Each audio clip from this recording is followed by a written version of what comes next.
Bismillahirrahmanirrahim. Assalamualaikum warahmatullahi wabarakatuh. Nama saya Muhammad Hakimi Rehan bin Razali. Saya daripada kumpulan 5 dan juga sahabat-sahabat saya iaitu Muhammad Haziq Aiman bin Amran, Muhammad Ifham bin Muhammad Farizat dan juga Muhammad Haziq bin Zakbar. InsyaAllah pada hari ini kami akan membentangkan tajuk asas morfologi. Seterusnya, pengenalan. Morfologi ialah bidang bahasa yang mengkaji tentang struktur kata, binaan kata, golongan kata dan bentuk kata. Perkataan dapat dibahagikan kepada beberapa bentuk. Perkataan dalam bahasa Melayu dibina melalui proses tertentu iaitu proses morfologi atau proses pembentukan kata. Proses morfologi ialah proses yang dilakukan pada kata dasar untuk menghasilkan bentuk terbitan.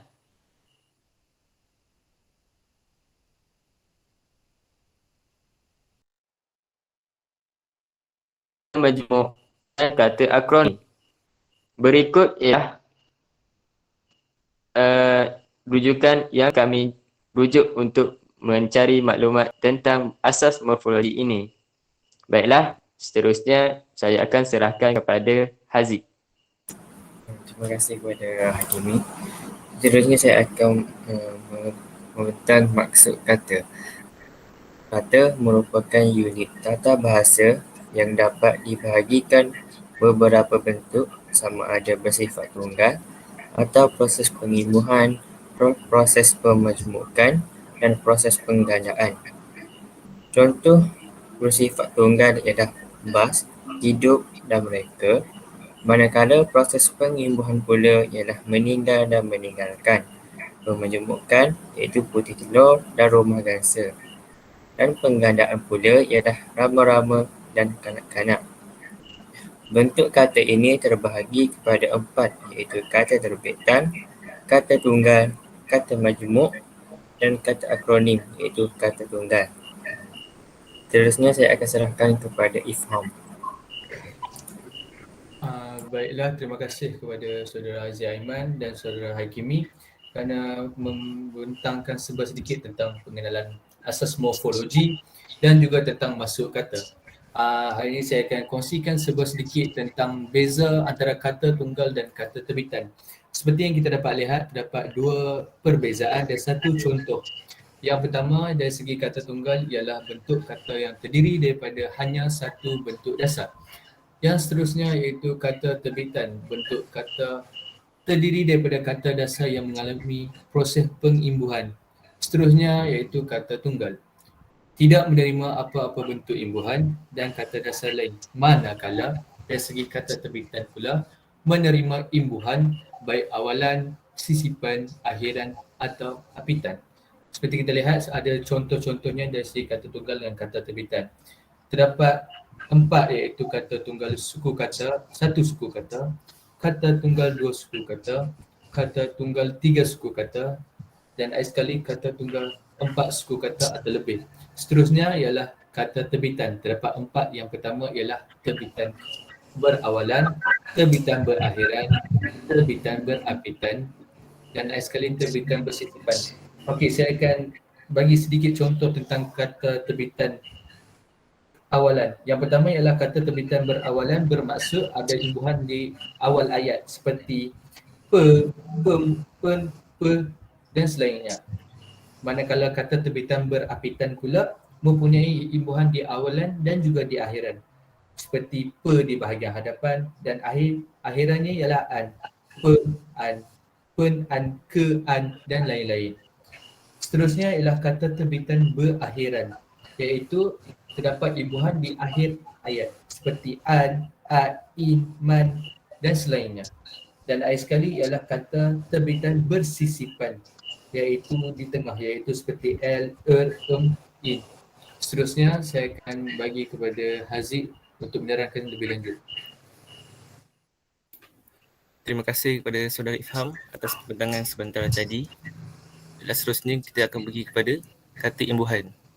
Kata imbuhan ialah bentuk perkataan yang dihasilkan melalui proses pengimbuhan, iaitu proses menggandingkan imbuhan pada kata dasar. Kata imbuhan merupakan sebahagian daripada 4 bentuk kata dalam bahasa Melayu. Imbuhan. Imbuhan ialah bentuk morfem terikat yang tidak boleh berdiri dengan sendiri. Ada 4 jenis imbuhan bahasa Melayu, iaitu awalan, akhiran, apitan dan sisipan. Seterusnya.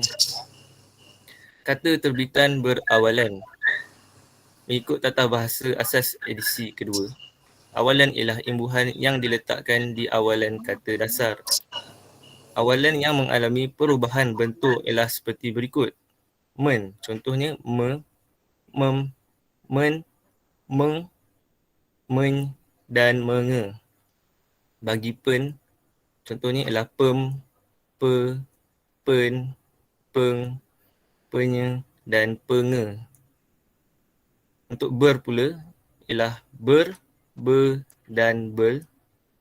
Ter, contohnya ialah ter, te dan te. Seterusnya.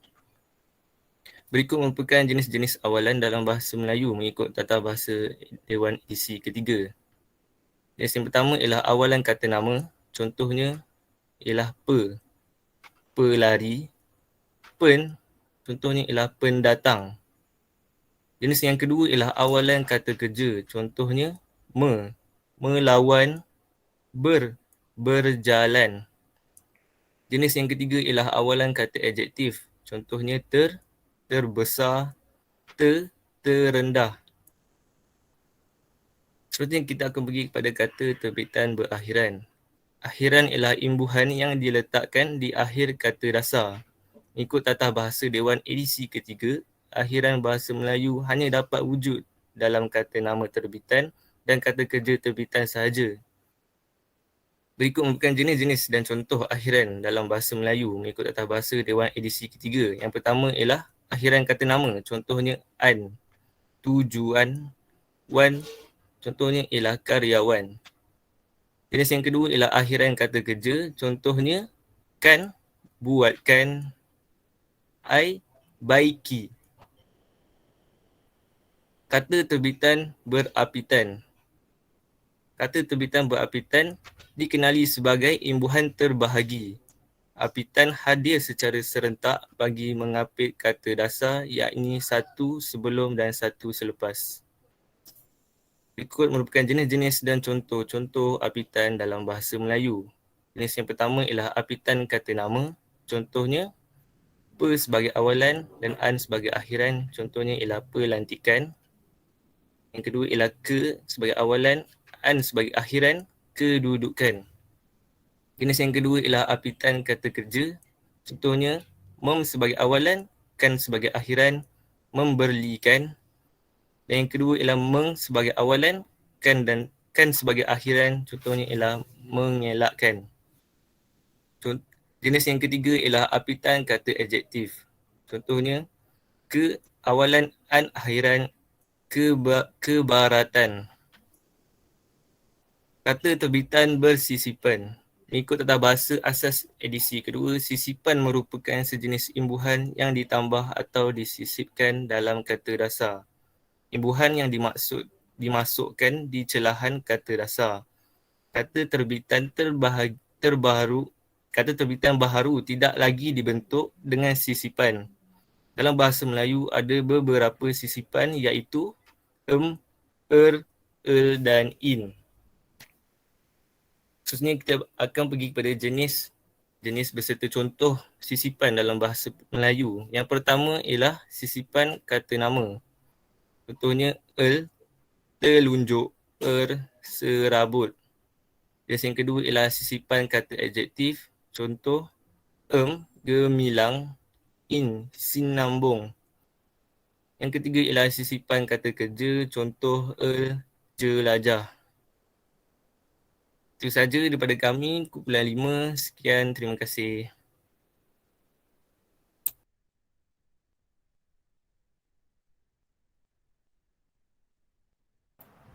Okey tak tu? Kau try dengar punya ikut dekat mana tak kena